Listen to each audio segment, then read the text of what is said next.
thing about the concept is what we don't do anymore. We don't just have conversations with people where there's not an agenda. It's like meeting a stranger in a parking lot or something, and then like, hey, you want to have coffee? Yes. Oh, so how you doing? How's your day? Exactly. Well, we are live here, Coffee with Humans, with my soon-to-be new friend, Christina. She's still actually a stranger. I only met her about 8 minutes ago. That's the essence of Coffee with Humans. Two people just bumping into each other randomly and then saying, hey, let's grab coffee. Before we got on the broadcast, I was thinking if we could have this discussion anywhere, where would that be? And I came up with we could be sitting in Iceland in a hot spring. Lovely. So if you could have this discussion anywhere, where would it be for you? Love this question. I'm stumped right now. I'm not really a beach person in terms of getting in with the aquatic life, but I do like to be near it and feel the breeze from it. Okay. And so anywhere by a beach. What drew you to clicking the button to have coffee with me?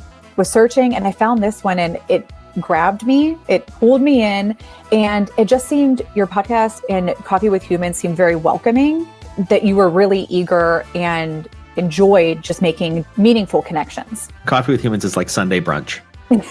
I love Sunday brunch. Okay, good. Because, well, you're in the right place. Only there's no food.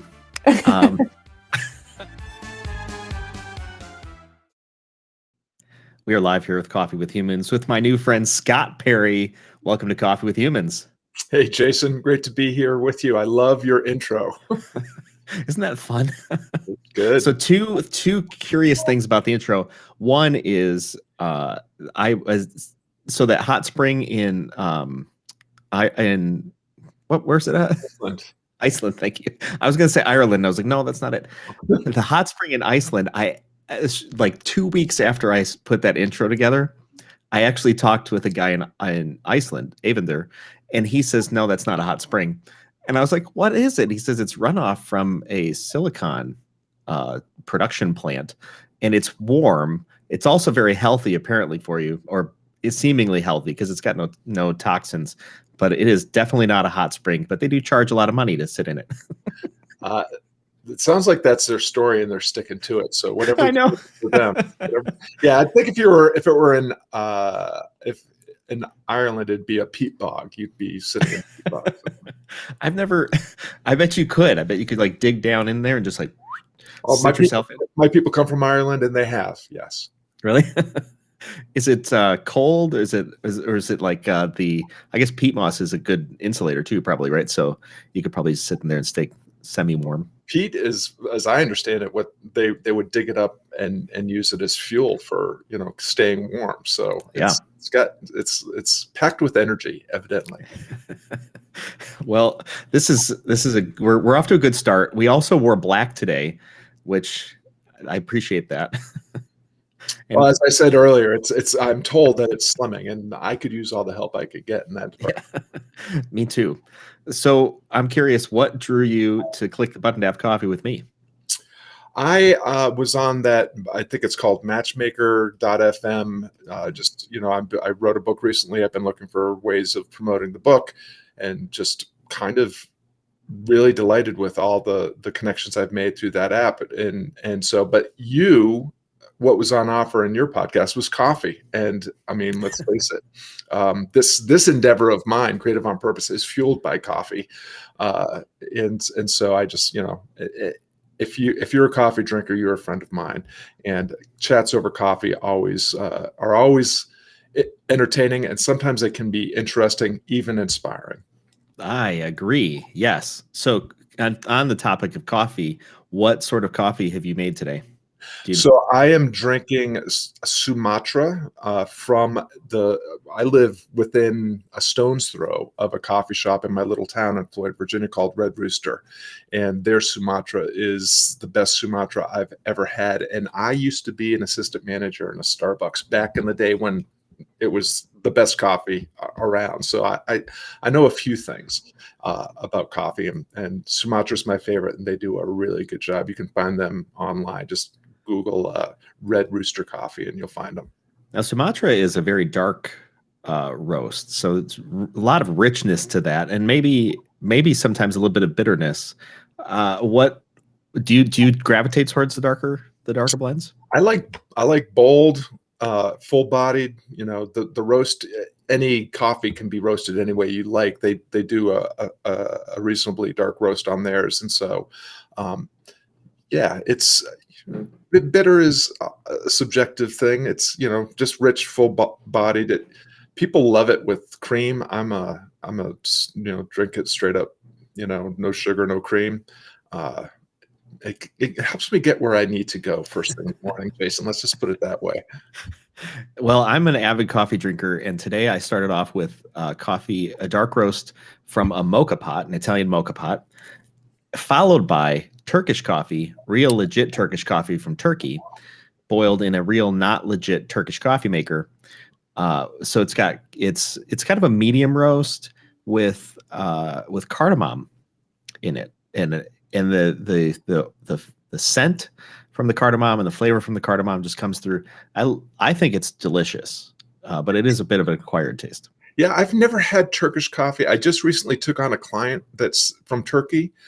My favorite ancient philosopher, Heraclitus of Ephesus, comes from Turkey. And one of these days I'm getting to Turkey and I'm going to have some legit Turkish coffee somewhere on the coast, hopefully. All right. Yeah. Well, Coffee with Humans is about making new connections with new friends. And I think one of the things that is intriguing to me, not only the fact that we are both coffee drinkers and we both wear black, which we must be connected in some way, is this idea of Stoicism. And I admittedly know very little about it other than there are the Stoics. Marcus Aurelius, I think, is one of them that you just mentioned. And there are a lot of writings and maybe wisdom to be gained from the writings. What's your understanding of Stoicism? Sure. Well, so I'll just start off by saying I was introduced to the Meditations of Marcus Aurelius in the 7th grade. I went to a school where Latin was taught, and my Latin teacher used to have us translate excerpts. He actually was a classicist. So Marcus wrote in Greek, even though he was a Roman emperor. And then my teacher would translate the Greek into Latin and then ask us to translate the Latin into English. And I loved those exercises, mostly because I loved the things that Marcus was saying to himself. Excuse me about that. And then it wasn't until I was an adult that I realized that the journals of Marcus Aurelius were actually reflections about Stoic philosophy. And Stoic philosophy was one of the most popular disciplines in the ancient world. It was around at the same time as the Cynics and the Epicureans, but endured much longer than those disciplines. It was kind of overtaken by Christianity, which adopted a lot of Stoic ideas. And it's a lived philosophy of life. It's very practical, it's very pragmatic, and the promise of Stoicism is that you can experience a sense of flourishing and well-being and equanimity in any circumstances, because back in the day, in ancient Rome, you were probably going to experience either famine or conscription, enslavement, natural disaster, or some combination of those things. And Stoicism says that by maintaining control of what's within your control, your perception and your decisions about what to do next, and leveraging the human capacity, the human social instinct and rational capacity, that you can experience flourishing and thriving in any circumstances. And I have found that to be true.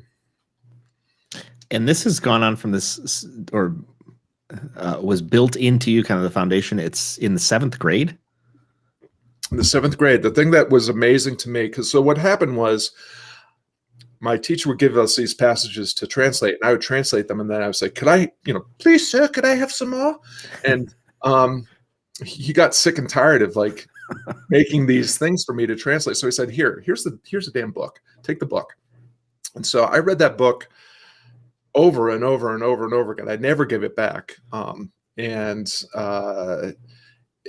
Again, what was so resonant with me was Marcus was speaking to himself in the same way that I was speaking to myself. And the idea that, the Emperor of Rome, the last of the good emperors, would be speaking to himself in the way that I do, was just that was amazing to me. And I've never lost my wonder and fascination over that. Every time I pick up meditations, I feel like I could be reading something that I composed myself.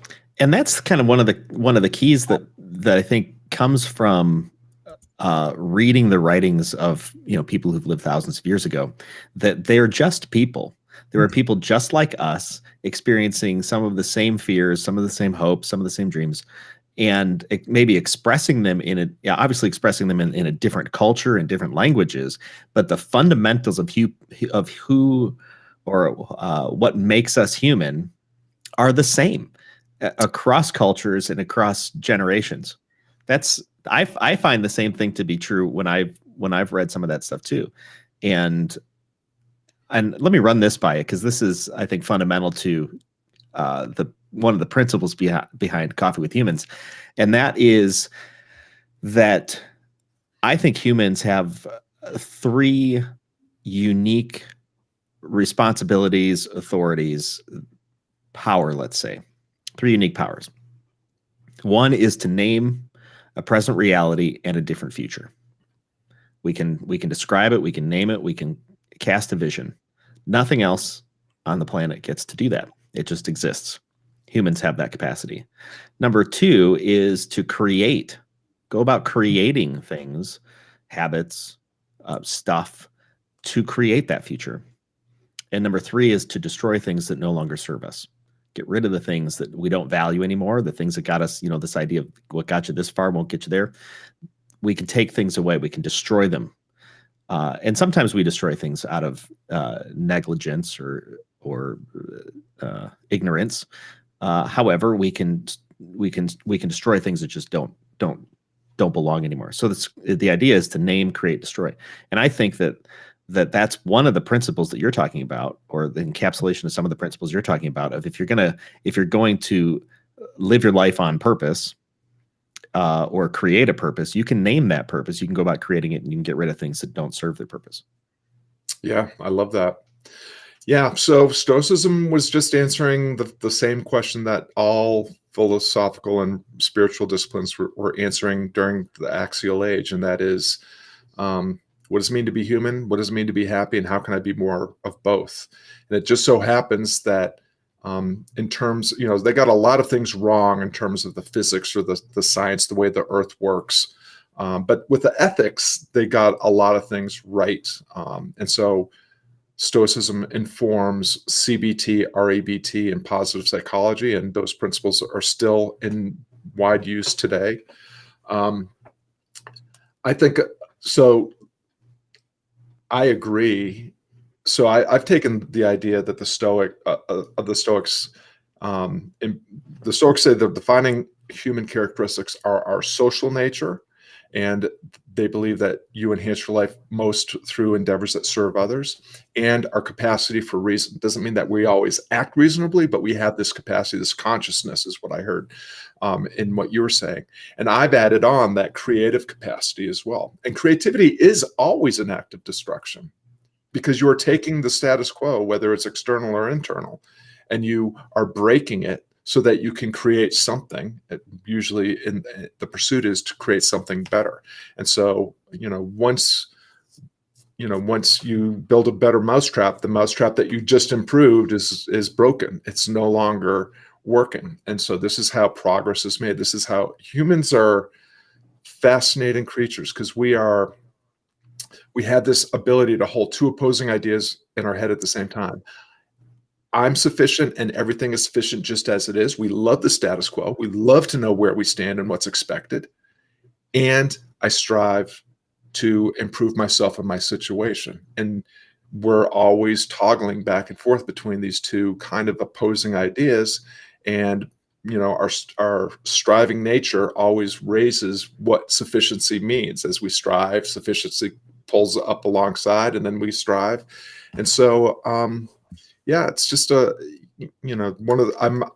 right now in the midst of head coaching Seth Godin's Creatives Workshop, and we talk about this all the time about, creativity is just this fundamental impulse that we've been leveraging ever since we've been walking upright for making things better.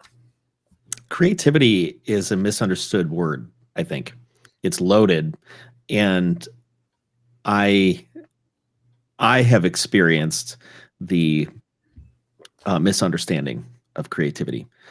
I'm a programmer in my mind. I've been programming since I was in like 6th grade or something like that, and I love the creative process of programming. Yeah, I didn't see it as so much creative. I saw it as kind of this analytical exercise, and the word creativity I kind of reserve for graphic design and making things, painting things. And if I would look at myself, I bought some paints last year, and tiny little 8.5 by 11, easy, whatever they are. Canvas. Thank you. I feel like it's my words aren't. So I have a little insight. Go ahead. My words are coming in still.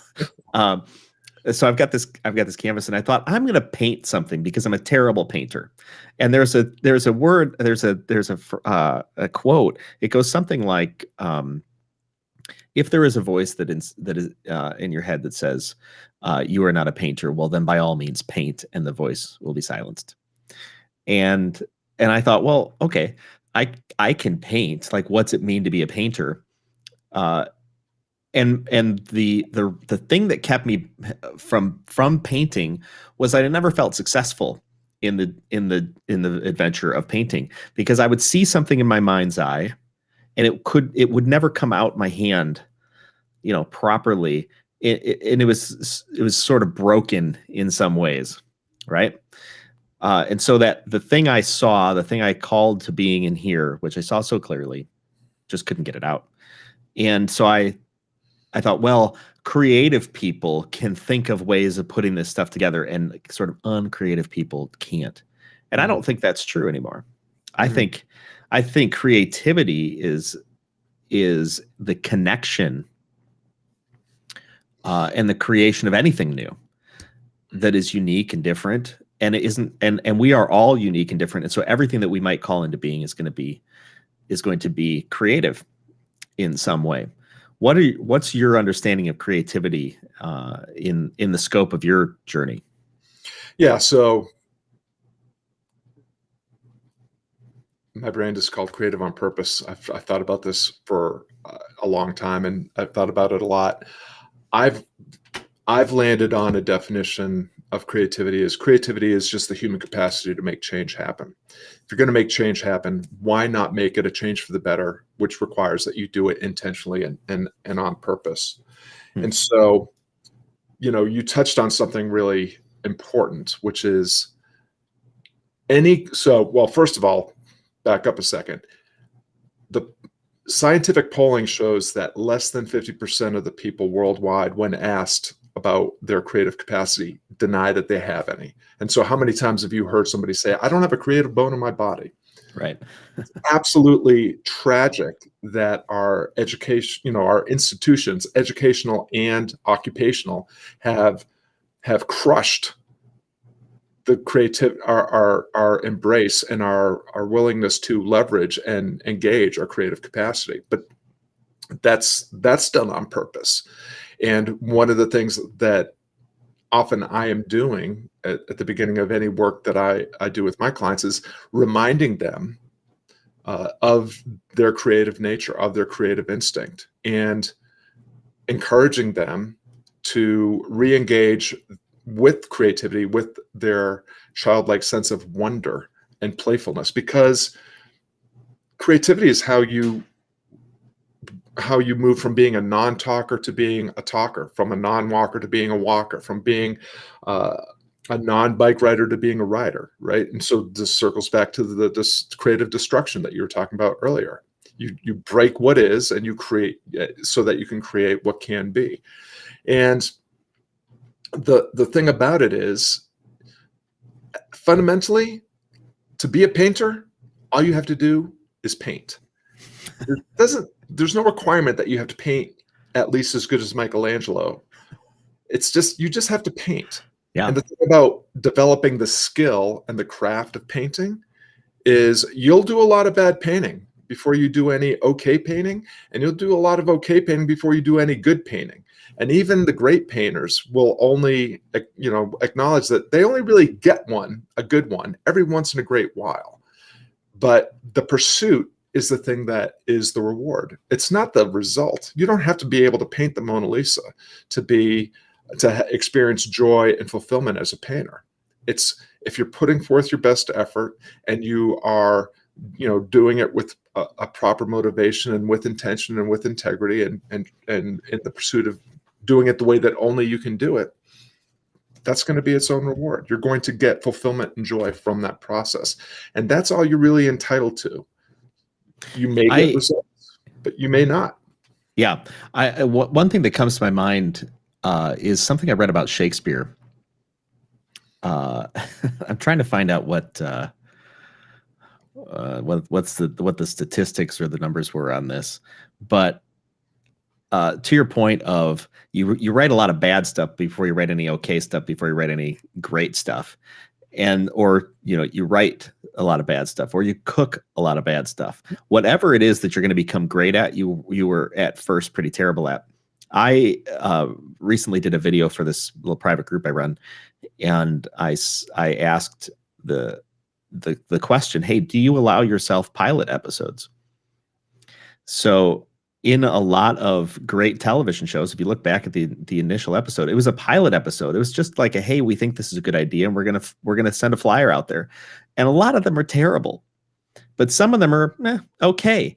And there's a bit of engagement, and it's that engagement that gets a bit of pull through, that then you go, oh, I'll create the second one and the third one and the 100th one, and then all of a sudden it becomes a 20-year show.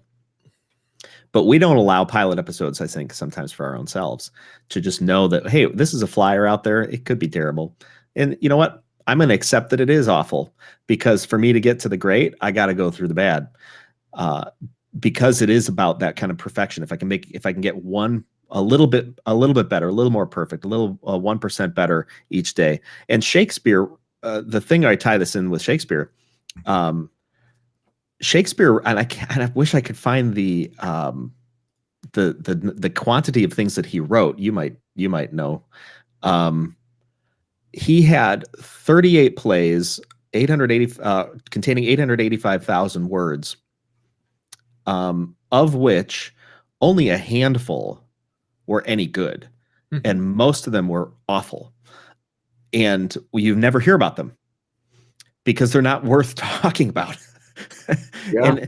And a lot of other writers in similar ways, or inventors, create a ton of work. They go through a lot of effort to create a lot of stuff, and out pops just a couple nuggets that are really, really great, really, really timely for the moment. And many of those things aren't even found out to be great until years after they were created. And I find that to be an interesting principle that many people don't allow for themselves. We don't allow ourselves to just be like, hey, I created a lot of stuff, and you know what? There's going to be some nugget of gold in there, and I might not even know about it in my own lifetime. Instead, we restrict our creative capacity and don't take our place. I think take our place in the world. When I said, hey, how you doing today? This before the broadcast, what did you tell me? Perfect in every way. Perfect in every way. And I was like, this is going to be a great conversation.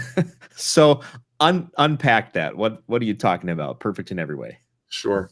Well, I love what you just said about your, putting out your initial beta episode. Look at the Seinfeld show. Look at the first episode. Look at the pilot for Jerry Seinfeld, and then look at your favorite episode, and look at 9 years of episodes. It's a statistical reality that half of the Seinfelds are below average and half are above average, and only a small handful can be the best. Statistically, same with your Shakespeare example. Yeah, we all have to read Romeo and Juliet and Hamlet, and we don't get to read Merchant of Venice or even the more obscure ones, because he could only have one or two that are the best, and he's going to have one or two that are going to be the worst, and the rest fall on that spectrum. So that's the gig, as we used to say in the music biz. I wish every gig could be the main stage of the Chicago Blues Festival, which is like actually how I began my career, and then it was like a precipitous downhill run after that. But yeah, sometimes it's the Holiday Inn, and that's the deal. That's the gig. Yeah, Perfect in Every Way is book 3, is part 3 of my current book, Onward. And the idea is, so I've been saying this forever, and in the akimbo world that I am employed in currently, it's just one of the things that I'm known for saying. And what I mean by perfect, so people often will say, "Oh, you mean the Mary Poppins line?" It's like, no, Mary Poppins was only practically perfect in every way. I'm perfect in every way. And here's what I mean. Obviously, I'm perfectly imperfect. But what I mean by that is, and this is actually goes back to Stoicism, all we have is the present moment. To a point you were making earlier, human beings make sense of the world through narrative. We tell ourselves stories about ourselves. We tell ourselves stories about our situation. We tell ourselves stories about other people. We tell ourselves stories about the stories that other people are telling themselves about us, and on and on and on and on. Now, a lot of folks are cycling on unhealthy narratives about their past misfortunes, failures, what have you, that impede their ability to make progress in the present. A lot of people are attached to outcomes in the future that they don't have any control over, and are therefore suffering because of their attachment to things that they have no control over. Right now, everything is perfect in every way, because right now you get to choose the story you want to live. Right now, you get to frame your situation, frame yourself, and you get to choose your next step and take that next bold step into possibility. There is no perfect outcome. The outcome is always uncertain. Adversity is inevitable, but you get to play the game. You get a chance to take another small, bold step into your potential and possibility. I don't know what it could be more perfect than that. Therefore, everything is perfect in every way. Yeah. It's a kind of a mind-boggling thought, I think, for a lot of people to consider that it's all quite perfect right where it's at.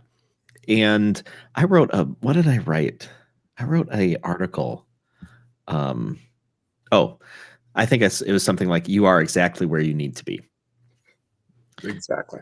And at the beginning of the article, it's like I kind of unpack this idea of like, I can hear the thought in your head that says, "No, I'm not exactly where I need to be. Things should be totally different than they are." And I'm better than where I'm at. And like kind of this idea that you talked about earlier, which is we can hold two thoughts in our head. We can hold both the conflicting thoughts, right?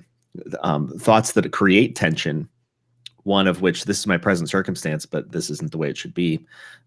Or I can't believe, I'm in this place and I've done this stuff, but I'm better and I can come out of it. And it is that life tension, I think, that draws us forward, kind of like that rubber band.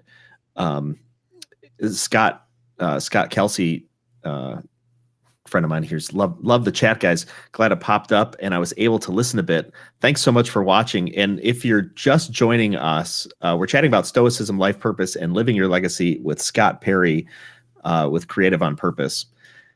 So back to this idea that there is a tension, and I think that we all feel that, or should feel that, and should not get rid of it. That we can create a different reality, and yet everything is totally fine the way it is. It is a big concept. How does coming to that understanding change the way you live, or change the way people live around you? Love that question. It's Stoicism is a philosophy of agency. Agency is one of the things that we have given up for the certainty that if we go to school and get good grades and do what we're told and keep our head down and, go along with the coercion of schooling, that we could then, if we, do what we're told, we're going to go to a good college. And if we do what we're told there, we'll get a piece of paper that will help us get a good job, which will pay us enough so that we can take a week's vacation to the beach and have a miserable time there instead of at work. And if we do that for long enough, we'll be able to retire and play some golf before we die. What we've learned in the last year is that there is no certainty. Like, everything always is and has been uncertain. It just was, every day was just another one of those for so long. We got lulled into this false sense that just do what you're told, keep your head down, and everything will be taken care of for you. The thing, again, to your point about settling for the status quo, about just going along, like, you can choose to be the agent of your an agent in your destiny. The Stoics believe that things are unfolding the way they are. They believe in accepting your fate as it comes, but they also believe in being that life is not happening to you, that life is happening through you. You can't know what destiny has in mind for you. So therefore, be an active agent engaged in living your life. Do it in pursuit of cultivating character and serving others through meaningful endeavors. And as soon as I started to think about just taking ownership of the way I was framing myself in my situation, as soon as I started taking ownership for the choice of choosing among the choices in front of me and making a decision and acting upon that choice and trying to do the best I could, take action with intention and integrity, that's when I began to realize that I really can experience this equanimity, this tranquility, this joy, whatever you want to call it, even when I am, experiencing misfortune or navigating obstacles or just failing in my pursuit of failing forward and into the future that I'm trying to manifest for myself. And by not attaching myself to the trappings of doing what I'm told, it's just been immensely beneficial to my state of well-being. I come from a family that is prone to depression and all the things that go along with that. And I credit, just this way of thinking as being one of the ways that I was able to navigate around, a genetic predisposition to, have a darker, gloomier point of view. Yeah. The responsibility and authority to set the rules, I think, is a key understanding. I went out to coffee with a friend a long time ago, and he's like, "Hey, just how have you done all the things you've done?" And I said, I sat there like, I don't know. and I was like, well, I said at one point in time, I came to the conclusion that all the rules are made up, and the rules were made up by people like you and me. And I get it. There are rules of the universe that are immovable and we shouldn't break. And when we try to, all sorts of terrible things happen. However, a lot of the things that we have created around ourselves about the way the life works was simply made up. Mm-hmm. And to your point about last year, this idea that all the sure things of the way economies work. Oh, turns out the rules were just made up, and they changed the rules because the moment suited it. We needed to change the rules to keep the economy running. So everybody gets to sit home and collect a check. The understanding that we individually in the micro have the ability, and I think responsibility and authority, to create rules around us, to make our own situations and the situations of people within our sphere of influence markedly better, some measurably better, I think when we come to that understanding, the universe sort of carves a path for us. I think it was Carolyn McHugh. I love this quote. She gave a TEDx talk. Carolyn McHugh, she said, most of us don't take up nearly the space the universe intended for us. Most of us don't take up nearly the space the universe intended for us. The idea being that we have it in our mind's eye to create massive impact. And most of us shy away from that and say, not me, not now, not this. And some people stand up and say, no, I'm going to demand from my life a greatness, a great impact. Not necessarily to be so that people would look at them and go, yay, look at all the great impact. But they walk into their fullness. I'm going to do everything I can for the things I have to make them as impactful or meaningful or as in a purposeful way. And that I think that's one of the key concepts that if people can come to that conclusion in their lives and then, man, walk forward with an energy. I think again, it's those folks that we look at and we're like, oh my gosh, I cannot believe what they're doing out there. Yeah, well, you're pointing at something really, really important, and that's this idea of purpose. Where does it lie? And we think that purpose is a destination.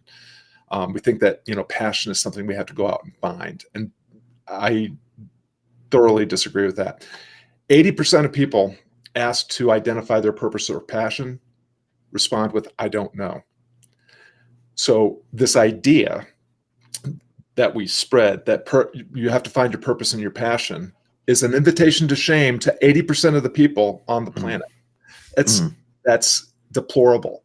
What I have found is the exact opposite. That purpose and passion aren't finite resources that you mine to depletion while you're trying to build something or do something. That if you do the work right in front of you, if you enter the conversation with the person right in front of you with purpose and passion becomes a renewable resource that you can continue to pour into that work, that conversation, that relationship, and can then pour into other endeavors as well. I know I work with a lot of people that are very successful professionals, doctors, lawyers, what have you. Many of them are miserable because they thought that the work had purpose in it, and what they found was they don't like doing that work. The sunk cost is too great to do something else. At the same time, I work with people that are, fundraisers and nonprofits, coaches themselves that are just getting started, struggling artists that experience a great sense of joy and purpose every single day, despite the fact that they are not succeeding in the way that the clients that are doctors and lawyers. It's because they are bringing purpose and passion to the thing that they are doing, and by doing that, they are cultivating more of that. And so that's to me the secret. Purpose isn't a destination. Purpose is something that you bring to whatever it is that you're doing, and by doing that, you will cultivate more purpose and passion, and you can then pour that back into whatever it is that you want to do next. Yeah, something I've been noodling around recently is this idea that there's this foundation of who we are, our identity as individuals, and why we exist in the world, and then there's the how do we express that, which is really built on top. And I think most of the times we get this upside down because, like you talked about earlier, this idea that we're sort of programmed to go through school, to get some skills, to figure out what do we want to do as our job, as though that equaled purpose. And then we go get that job. And what we did is we flipped this thing and we said, now I've got this thing that I'm doing. How do I make that meaningful? And it was never designed to be that way, because if we got rid of the thing that we were doing, like many people had to last year, all of a sudden there's like this existential crisis. And we're not supposed to live in existential crisis simply because our job disappeared. and that I think is building a life upside down. Whereas if we then flip it and say, okay, who am I? Why do I exist? And what purpose do I serve in the world? What's my identity? For me, I can express that in thousands of different ways. And this idea of reinventing oneself, we're kind of at a critical moment. We're at this inflection point for a lot of folks that they have to reinvent themselves because what they were doing is no longer there, and they've got to do something new. Reinvention becomes a much easier process, much more freeing process, much more creative, exciting process when we know who we are. Yeah, it's interesting that you use that term because I just published to my blog something on reinvention versus becoming. Because I've thought about myself as reinventing myself many, many times. I reinvented myself from becoming a juvenile delinquent to being an athlete, from being an athlete to being an academic, from being an academic to being a restaurant manager, and then a professional musician, and then a coach, and blah, blah, blah, blah, blah. And as I've looked at it, looking back now, I can see a through line in that I've always been teaching and coaching through all of these various endeavors that I've been engaged in. And I've always been in this pursuit of becoming a better version of myself through the work that I'm doing. And so I'm thinking about it more and more as this act of rather than reinventing, which sounds to me a little bit more rigorous and like hard work, and just this more, to me, more organic and less fretful becoming. Like I just wake up every day. It's like, I'm just, again, sufficiency and striving. I'm fine just the way I am. Guess what? Today I'm going to try to be just that much better. What I'm doing well enough. I'm going to try to do it just this much better. And if that means that from time to time I'm going to pivot or change directions, or maybe even backcycle to something I've done in the past, that's just part of the process. And you can think of it as self-discovery or evolving or whatever you think, but and you can think of it as reinvention. But just what matters is that you're engaging in your life, in your work, and I don't see any distinction between those two things, with intention and integrity. I am doing this for purpose, on purpose, with a purpose, and I'm doing it with and for the people that I find myself with, and I know who I am, what I believe, what my core values and guiding principles are, and I am trying to match myself with people who share my values and need my talents to enhance their lives. And those are the people that I'm going to craft a life and pursue excellence with. Yeah, man, I love the deep thoughts that you have gone through to get to the clarification of what and communication, right? Clearly, obviously, you wrote a book, which I love. I love the idea of writing books because it forces, or should force at least, a lot of clarification of concepts, distilling it down into what's meaningful to say and what's not. I really appreciate the distinction that you make between reinvention and becoming, because reinvention does seem like you take component parts and you craft something new, and I don't think that's the process for people. I think we're much more like Plato. And I actually the clay, not the philosopher. That's true. And I don't know where I usually have a thing of Play-Doh here because I fidget with it. And people, I think, are like Play-Doh, Play-Doh, in that Play-Doh was always Play-Doh. And everything that Play-Doh has become, everything that has been turned into it's always been that. And the next thing that is created can build on something, or we can kind of smush it down and totally reform it. But it never became not Play-Doh. Right. We are never unbecoming something that we were. We can use that, or we can say, no, I'm not that. I'm going a different direction, and it doesn't look at all like my previous direction. However, I've still always been me. And that's where my I don't know, if I think of my wording for my year, I tend to set an intention out there. It's love your journey. And that's because I set it out there because I tend to love destinations and not journeys. And I thought, no, I'm not doing this. I'm not doing this anymore. I'm going to love the journey, exactly where I'm at. And if I'm on a journey, my intentionality about Coffee with Humans is that if two people just walk together on a journey, because we're on different paths, and hey, how are you doing? I noticed you're on the same. Oh, we walk together for an hour, and we're intentional about bringing something good about that. I think the universe bends to our will and says, yeah, create something good out of this, and it shall be. And then we can continue to walk together, or we can go our separate ways. And the journey for each of us is indefinitely long. And to any place we want to go, we can go up the mountain, we can go down to the valley. Sometimes the storm comes and we're knocked off the path. Sometimes we know we're not on a path and we're like bushwhacking through there. We're like, man, this is much more difficult than it should be. Well, you're not on a path. Back up a little bit, or hey, the path is over here. And we tend to know those things, I think, in our own souls. Like, I'm not on the right path here. I'm not on the path that I want. I'm not on the journey I want. I want to go over here. And I think this idea of being intentional about where it is you want to go, who do you want to go with, and then when we get up in the morning saying, listen, I have a life. I can try, as much as my destiny is somewhat controlled around me, I am also in control of my destiny.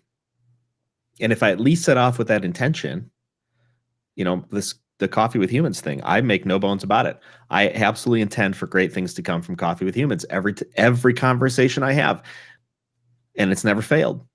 And part of it is that I demand a return on all of my life experiences and whatever capabilities I have to be able to open up a platform like this and understand the live streaming and have all this stuff. I demand a return on it, because I think we're supposed to, as people.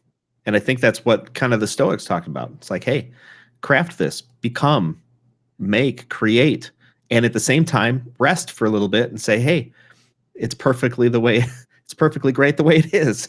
Well, you're paraphrasing my favorite quote from Marcus Aurelius, which is, love the humble art that you have learned and take rest in it. And what he means is the humble art is the art of living well, and take rest in it is to accept and appreciate what destiny has given you.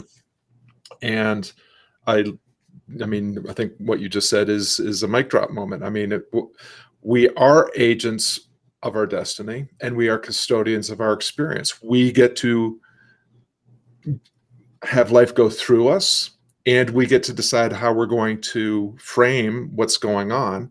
And everything can be a lesson.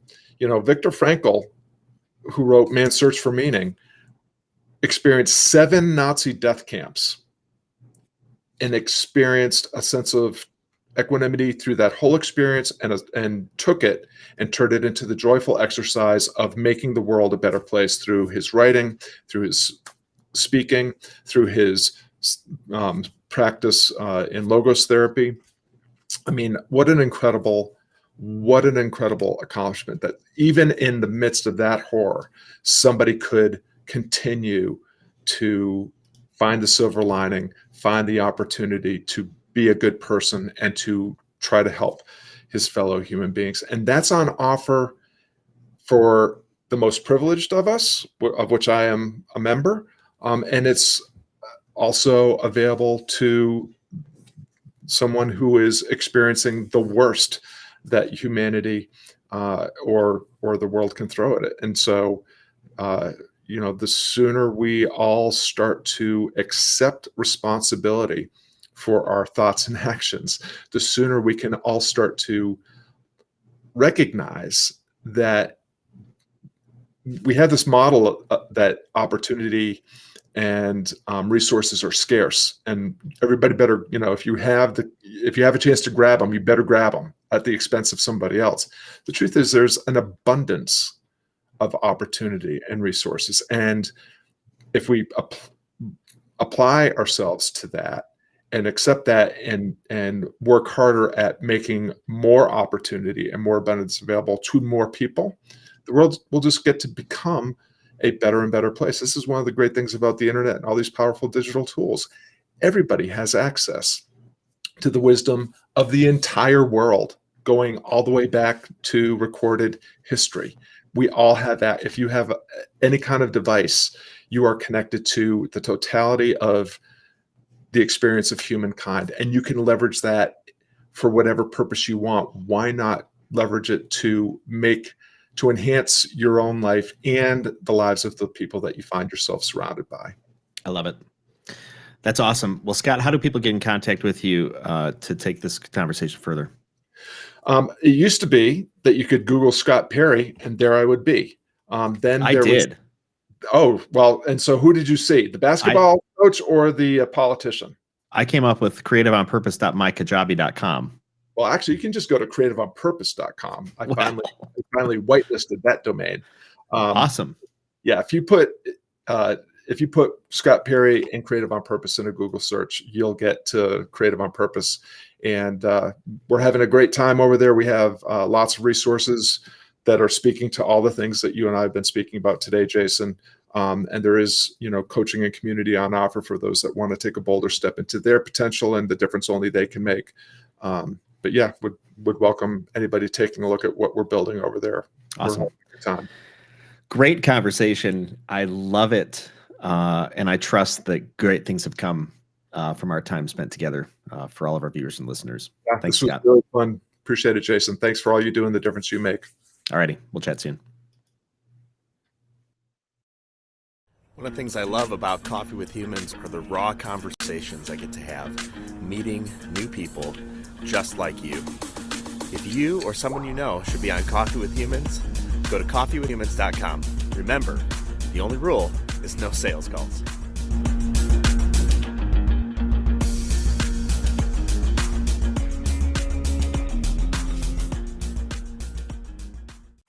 This has been Coffee with Humans. Subscribe to get updates or click to have coffee with me. coffeewithhumans.com.